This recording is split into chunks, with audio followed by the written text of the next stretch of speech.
Imagina una casa silenciosa, de madera antigua.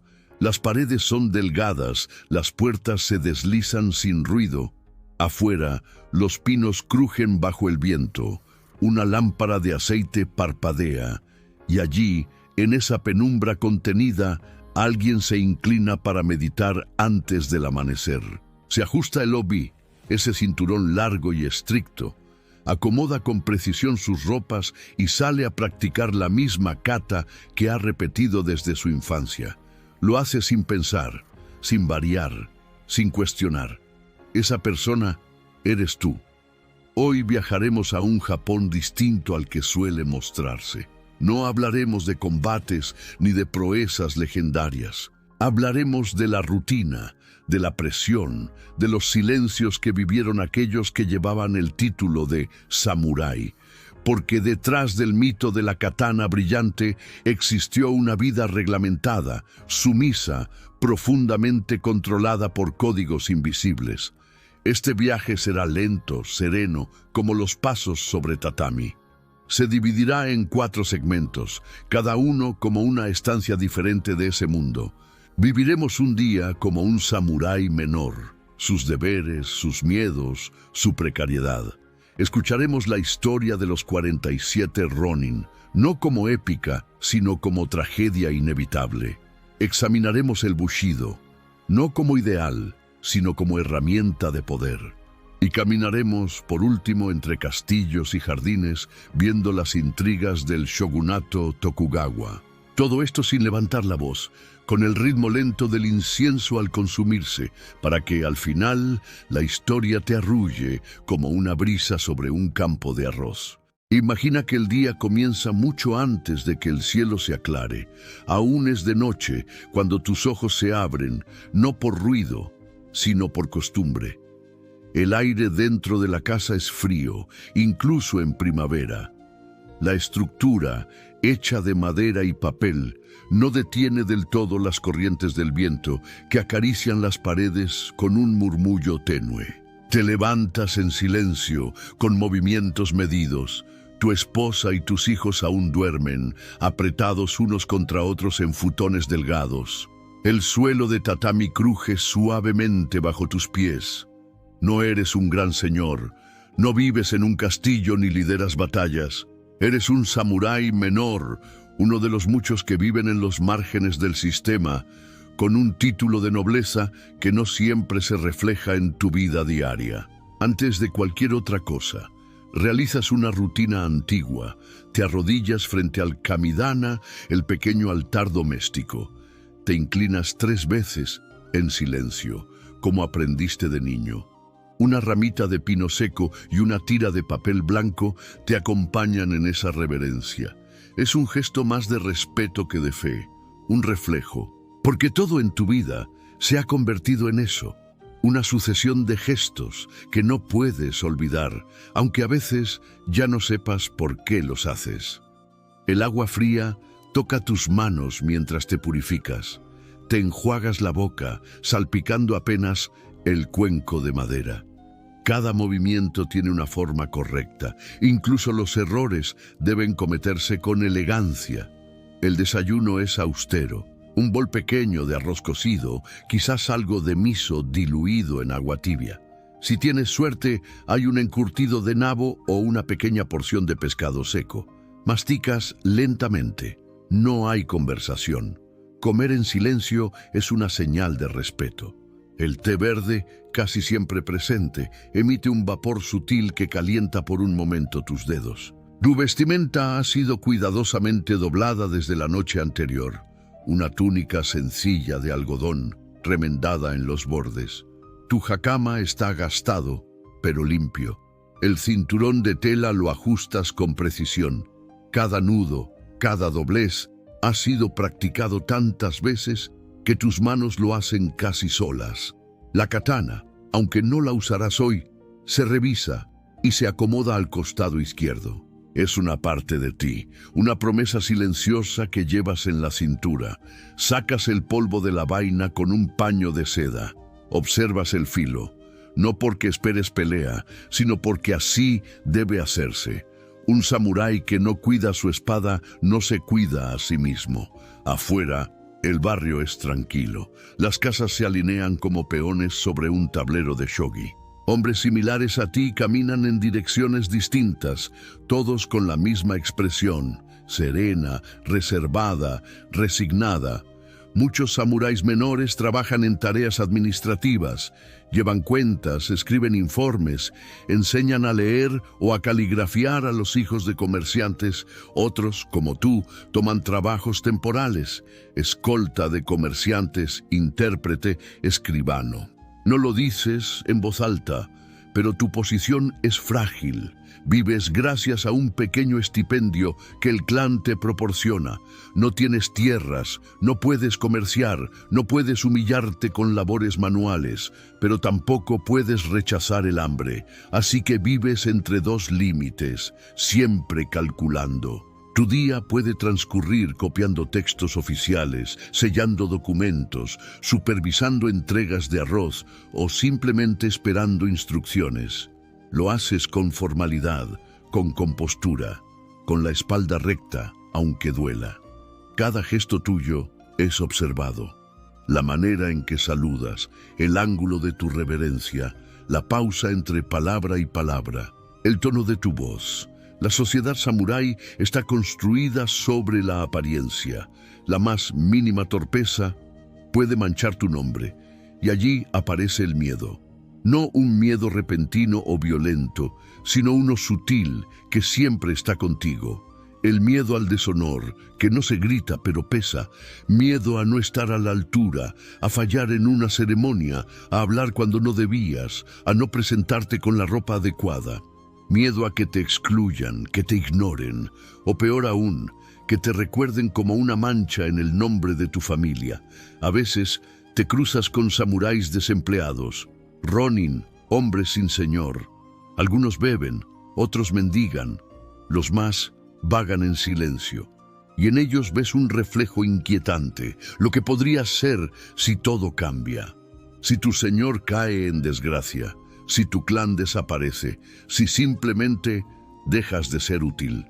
Por la tarde, regresas a casa, ayudas a tu hijo a practicar kanji, le enseñas con paciencia a trazar las líneas con el pincel, porque ser samurái no es solo saber pelear, es saber escribir, hablar con elegancia, componer un poema breve si se te pide. Luego entrenas. No hay enemigos, pero practicas igual. Kata, respiración, control. La katana corta el aire con precisión. Sientes el peso exacto en tus brazos. Cada repetición es un acto de concentración. No esperas usarla, pero debes estar preparado. Por si acaso. Por si un día te llaman. La noche cae lentamente. Te bañas en una tina de agua templada. El vapor se eleva y con él, por un momento, también el cansancio. La madera del baño huele a cedro. Es un momento breve de paz. Luego, comes con tu familia, compartes el silencio.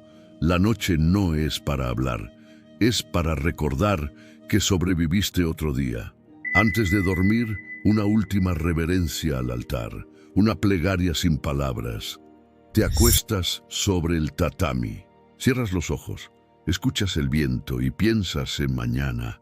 Otro día igual, el mismo saludo, el mismo miedo, el mismo camino estrecho del deber. Eso era ser samurái, no un guerrero de hazañas legendarias, no una figura de película, sino un hombre de papel, de gestos, de autocontrol constante, alguien atrapado en un sistema donde incluso soñar en voz alta podía ser peligroso. Imagina que el invierno ha cubierto Edo con una capa fina de silencio.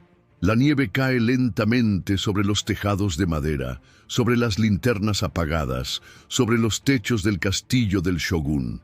La ciudad respira en voz baja, pero hay un rumor que no se ha apagado en meses, uno que se transmite con cuidado, entre susurros, como una brasa que no se deja ver, pero que aún arde bajo la superficie. 47 hombres han hecho algo que no debía hacerse.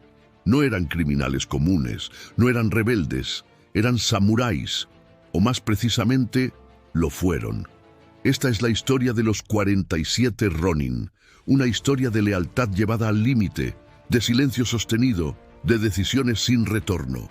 No es una epopeya de acción, es en realidad una tragedia profundamente humana. Todo comenzó con Asano Naganori, un joven daimyo, señor de una provincia menor llamada Ako. Como parte de sus deberes hacia el shogunato Tokugawa, Asano fue llamado a cumplir funciones ceremoniales en el castillo de Edo. Se trataba de un cargo honorífico, cargado de protocolo, donde cada gesto debía ser medido y cada palabra pesaba. Para orientarse, el shogun había designado a un maestro de etiqueta, Kira Yoshinaka, funcionario de alto rango, responsable de educar a los señores feudales en los protocolos del palacio. Pero según los relatos posteriores, Kira era altivo, severo, y esperaba regalos, tributos, reconocimiento constante. Asano, joven y de carácter firme, no se prestó fácilmente a esas costumbres, y la tensión creció. Lo que ocurrió el 21 de abril de 1701 es recordado con precisión. En un momento de la mañana, dentro de los pasillos del castillo, Asano sacó su daga y atacó a Kira. No lo mató, solo lo hirió en la cara, pero el acto fue suficiente. Asano había desenvainado un arma dentro del castillo del shogun, y eso era una violación imperdonable del código. Esa misma tarde, sin juicio, sin posibilidad de defensa, Asano recibió la orden de cometer seppuku, el suicidio ritual. Obedeció. Murió como un samurái, pero su feudo fue confiscado, y todos sus vasallos quedaron sin amo, se convirtieron en ronin. Aquí comienza la segunda parte de esta historia, más silenciosa y más intensa, la del duelo, la humillación y la espera. Entre todos los antiguos samuráis de Asano, hubo uno que asumió el liderazgo, Oishi Kuranosuke. No era el más joven, ni el más fuerte, pero tenía algo que los demás necesitaban: calma, visión, frialdad. Sabía que actuar de inmediato sería inútil. El castillo de Kira estaba bien custodiado, y cualquier intento de represalia sería tomado como insurrección. Entonces, Oishi desapareció. Se mudó a Kioto. Se dejó ver en casas de té. Se mostró ebrio, deshonroso. Fingió haber abandonado el bushido. Durante más de un año vivió como un hombre vencido, sin honor. Su familia fue insultada, su nombre despreciado, pero todo era parte de un plan. Mientras tanto, los demás ex-samuráis también se dispersaron, se ocultaron, se infiltraron como obreros, como artesanos, como comerciantes. Estaban esperando que la vigilancia sobre Kira se relajara. Esperaban el momento justo. Ese momento fue el 14 de diciembre de 1702. En una noche invernal, los 47 hombres se reunieron en secreto. Todos sabían lo que iba a ocurrir. Todos habían escrito cartas de despedida. Algunos dejaron dinero para sus familias, otros visitaron los templos. La mayoría simplemente hizo silencio. Esa noche atacaron la mansión de Kira con precisión quirúrgica. Entraron desde distintos puntos, evitaron herir a inocentes. Buscaban una sola cosa: justicia. Cuando encontraron a Kira, oculto en un almacén, le ofrecieron morir con dignidad. Kira, dicen las crónicas, tembló, se negó. Entonces Oishi lo ejecutó, sin gritar, sin ceremonias, sin venganza, solo cumplimiento. Después lavaron su cabeza, la envolvieron en tela blanca y marcharon hacia el templo Sengakuji, donde estaba enterrado su señor Asano. Allí colocaron la cabeza frente a su tumba, se arrodillaron, rezaron y se entregaron a las autoridades. El país entero se dividió. Algunos los llamaban héroes, otros asesinos. El shogun enfrentó un dilema: ¿cómo castigar a hombres que habían demostrado la máxima expresión de lealtad y cómo premiar un acto que desafiaba la autoridad del gobierno? La decisión fue salomónica. Se les permitió morir como samuráis. Uno por uno, los 46 sobrevivientes, uno había sido enviado de regreso para informar a sus familias, cometieron seppuku. Lo hicieron en calma, aceptando el destino. Hoy sus tumbas siguen allí, en el mismo templo, a menudo cubiertas de flores frescas. La historia se convirtió en obra de teatro, en poesía, en símbolo. Pero si miramos más de cerca, fue una tragedia silenciosa. Muchos de ellos eran hombres con familia, con hijos, con vidas que podrían haber seguido adelante. Pero el código al que se habían atado, ese delgado hilo invisible llamado honor, no les permitió retroceder. La verdadera lección de los 47, Ronin, no es la hazaña. Es el peso del deber, la lenta preparación, la renuncia, la tristeza, el miedo oculto detrás de una máscara de serenidad. Ser samurái era eso. Caminar sobre una cuerda tensa donde cualquier decisión podía significar la vida o la muerte, donde incluso hacer lo correcto te condenaba, y así su historia aún hoy nos habla, no de espadas, sino de silencios largos, de noches sin dormir, de decisiones que nadie quiere tomar, pero alguien tarde o temprano debe asumir. Imagina una hoja de papel de arroz extendida sobre una mesa baja. La tinta aún está húmeda. Un pincel, delgado como una ramita, deja trazos negros que forman caracteres solemnes: lealtad, honor, muerte sin temor. Palabras que hoy asociamos con el código samurái. Palabras que suenan antiguas, profundas, casi sagradas. Pero si observas con atención, notarás que no siempre estuvieron allí. Porque el Bushido, el famoso camino del guerrero, no nació como una ley escrita. No fue un documento firmado por los samuráis del Japón feudal. No hubo un día, ni un momento exacto, en que todos dijeran: esto es lo que creemos. El Bushido fue un entramado de valores, costumbres y mandatos que evolucionaron lentamente, moldeados por la política, la filosofía, el miedo y la necesidad. En los primeros siglos de la era samurái, entre los años 900 y 1500, el país estaba sumido en constantes conflictos. Los samuráis eran guerreros activos, hombres al servicio de un señor feudal, un daimyo, que a su vez luchaba por controlar tierras, rutas comerciales, fortalezas.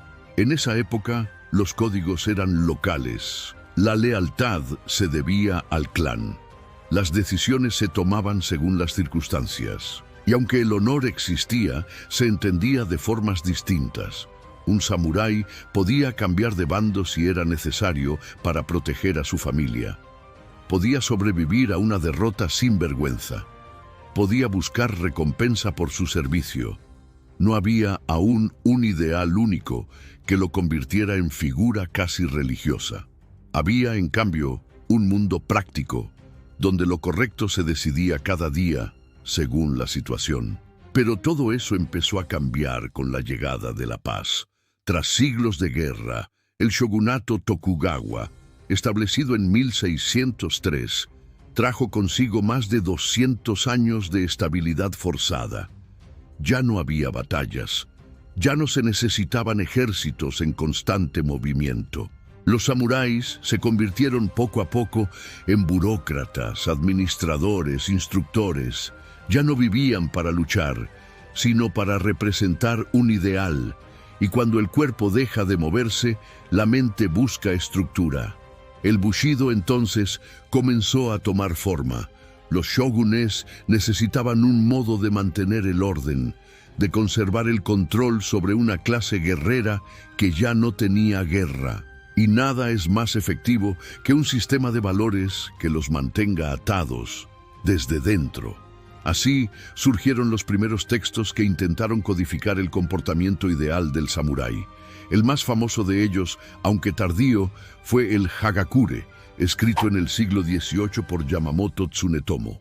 En él se exaltaba la aceptación de la muerte como principio rector del samurái. El camino del guerrero es la muerte, decía en sus páginas más citadas. Pero ese libro fue escrito por un samurái retirado, en una época de paz, desde la nostalgia y la rigidez. No reflejaba tanto la realidad, como un ideal imposible.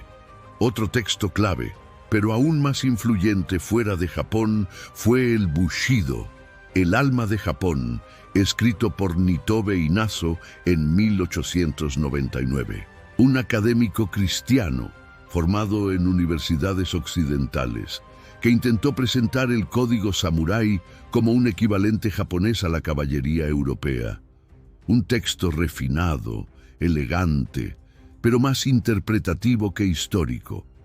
Estos textos nos ofrecen visiones complementarias, pero también nos muestran que el Bushido, tal como lo entendemos hoy, es un producto de reinterpretaciones. No fue un manual de campo de los samuráis medievales. Fue una construcción posterior, una mezcla de confucianismo, budismo zen y código moral. Y aún así, influyó profundamente. Durante el periodo Edo, muchos samuráis vivían bajo una presión silenciosa, la de representar la virtud. Ya no luchaban, ya no servían en campañas, pero debían comportarse con perfección, estar siempre listos para morir si el honor lo requería, mantener la compostura, incluso si sufrían pobreza, humillación o vacío. No podían negociar salarios, no podían casarse por amor, no podían quejarse en voz alta. Su vida estaba dictada por una ética que los superaba. El Bushido también sirvió para justificar actos extremos. El suicidio ritual por faltas menores, el castigo colectivo por deslealtad, el castigo a la emoción, al cuestionamiento, a la crítica. Y aunque muchas veces se repite que el Bushido era un camino de autodisciplina y respeto, también fue una herramienta de control, una forma de mantener a una clase poderosa contenida, de darles una razón para aceptar su situación, de convertir la obediencia en virtud, el silencio en dignidad, la resignación en heroísmo. Con el paso del tiempo, esta construcción se fue consolidando como parte del alma nacional. Durante el siglo XX, el gobierno imperial japonés rescató muchas ideas del Bushido para fomentar el nacionalismo. La lealtad al emperador, la disposición al sacrificio, el silencio ante la adversidad. El código del samurái fue convertido en propaganda, en lección escolar, en justificación, pero eso ya era otra cosa. El Bushido real, el de los hombres de carne y hueso, era más íntimo, más contradictorio. No era una ley escrita, sino una búsqueda. Algunos samuráis se guiaban por él sinceramente, otros lo desafiaban, muchos lo temían, porque el ideal era más grande que ellos, y estar a la altura no siempre era posible.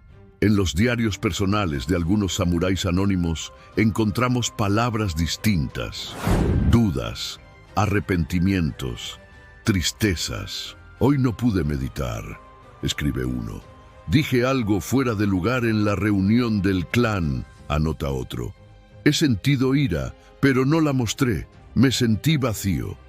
Son frases simples, pero reveladoras, porque nos muestran que incluso detrás de la armadura más pulida hay un ser humano, que el código que parece inflexible también se agrieta bajo el peso del día a día. Y así, el Bushido no es tanto un camino recto, como un laberinto, un sendero lleno de espejos, donde uno debe aprender a distinguir qué parte es convicción y qué parte es disfraz.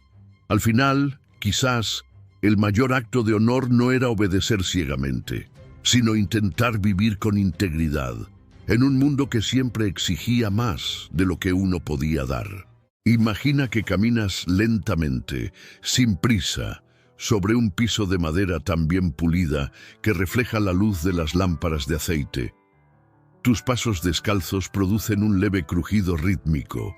A tu alrededor, los corredores del castillo parecen interminables, cada uno flanqueado por puertas corredizas de papel de arroz pintadas con escenas de grullas, olas y montañas. El silencio no es absoluto, pero es profundo. Solo el murmullo del viento entre los bambúes del jardín exterior se cuela por alguna abertura.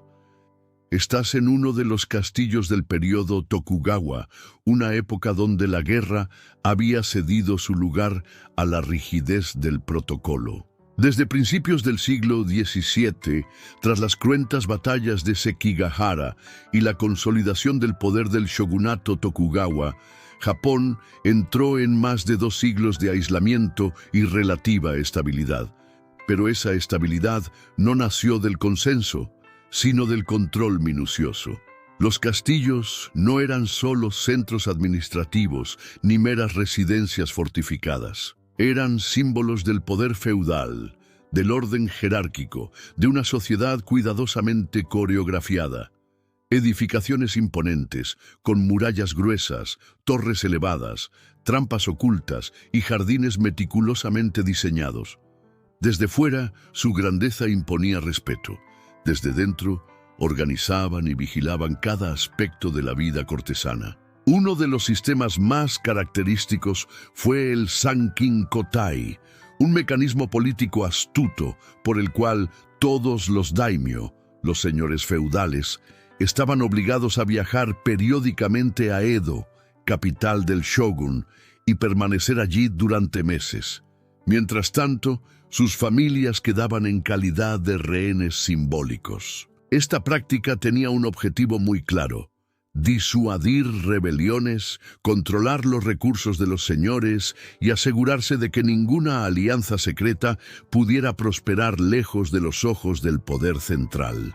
Así, los castillos de Edo y otras ciudades importantes se convirtieron en microcosmos, donde la vida seguía reglas propias. Todo estaba regulado: la hora de despertarse, el tipo de saludo según el rango, los pasos exactos que se debían dar en presencia de una figura superior.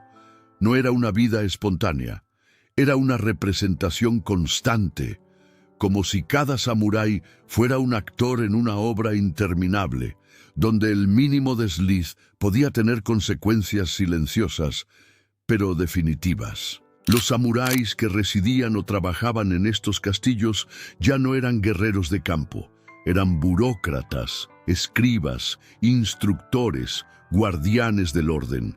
Muchos de ellos pasaban sus días realizando tareas administrativas, llevando registros de impuestos, planificando visitas formales, revisando documentos, practicando caligrafía. Usaban sus katanas, más como símbolo que como herramienta. Las espadas, pulidas y bien conservadas, descansaban a su lado mientras ellos pasaban horas copiando pergaminos o recitando textos antiguos. Y sin embargo, incluso en esa monotonía, la presión era constante, porque en el castillo todos observaban a todos. El honor ya no se perdía en el campo de batalla, sino con un error de etiqueta, con una palabra mal dicha, con una inclinación demasiado profunda o no lo suficientemente respetuosa. En los salones nobles, decorados con pinturas de estilo Yamato-e, se celebraban banquetes donde la comida era arte y el silencio norma. Platos pequeños, colocados con precisión. Pescado fresco, arroz, sopas claras. Pero nadie hablaba abiertamente.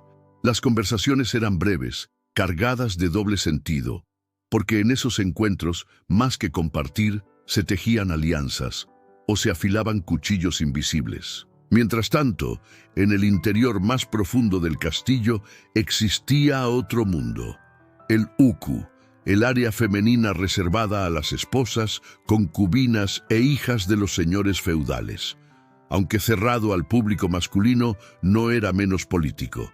Ahí también se tejían alianzas, rumores y estrategias. Las mujeres no tenían espada, pero tenían acceso a secretos, a palabras dichas al caer la tarde, a las emociones no mostradas en público. Su influencia era silenciosa, pero a menudo decisiva. En los jardines, el equilibrio entre roca, agua y vegetación seguía preceptos milenarios. Caminar por esos senderos no era solo un paseo, era también una meditación, una forma de reencontrarse con el centro. y también una manera segura de tener conversaciones lejos de las paredes, que a veces escuchaban. A lo largo de los años, los castillos Tokugawa se convirtieron en escuelas del disimulo, de la compostura, del dominio de uno mismo. Porque, aunque rodeados de belleza, quienes vivían dentro sabían que no era un hogar, sino un escenario, un tablero de ajedrez donde el mínimo movimiento debía ser meditado.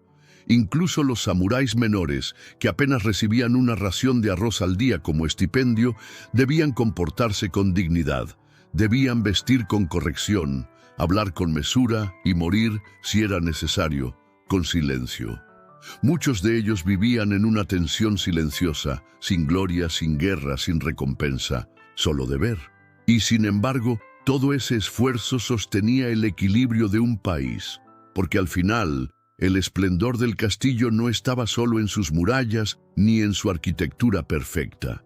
Estaba en esa red invisible de gestos, miradas, silencios, en el arte de vivir sin revelar lo que se piensa, en la habilidad de mantener la compostura mientras se sobrevive dentro del poder. Y cuando cae la noche y solo queda la luz de una lámpara encendida en un corredor vacío, uno puede imaginar al último samurái del día inclinándose en soledad, recordando que incluso en la calma aparente, el deber nunca descansa. La historia de los samuráis, vista desde la distancia de los siglos, es como una tinta antigua sobre papel de arroz, a veces clara, a veces difusa, siempre evocadora. No fue solo una historia de katanas brillando al sol o de duelos bajo la lluvia. Fue también, y sobre todo, una historia de silencios. Silencios al caminar por los corredores de un castillo. Silencios frente a una injusticia. Silencios al recibir una orden difícil. Silencios mientras se practica la caligrafía, mientras se escucha un poema, mientras se espera una decisión. La imagen heroica que ha llegado hasta nosotros es apenas un reflejo de una realidad mucho más matizada.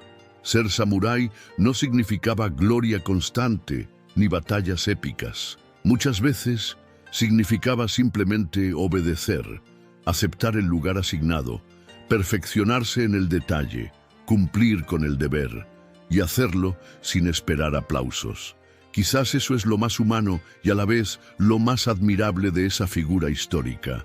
Su capacidad de sostenerse con dignidad incluso cuando ya no había guerra, ni enemigos, ni recompensas. Solo rutina, protocolo, vigilancia y una constante tensión entre el deber y el deseo personal. Hoy, mientras descansamos en un mundo muy distinto, más libre, más caótico, más inmediato, podemos mirar hacia atrás y reconocer algo en ese mundo lejano. Tal vez, en medio del ruido de lo moderno, aún nos resuene esa antigua búsqueda de equilibrio. Esa idea de caminar con firmeza, de hablar con cuidado, de respetar incluso en la intimidad. Y quizás, mientras cierras los ojos esta noche, puedas imaginar los muros silenciosos de un castillo japonés bajo un cielo estrellado. Sin voces, sin batallas, solo el viento entre los bambúes y el recuerdo tranquilo de una vida regida por la disciplina y la presencia. El día termina, la lámpara se apaga y el eco del deber se desvanece en la calma del descanso. No olvides darle like, suscribirte y compartir. Buenas noches, que descanses.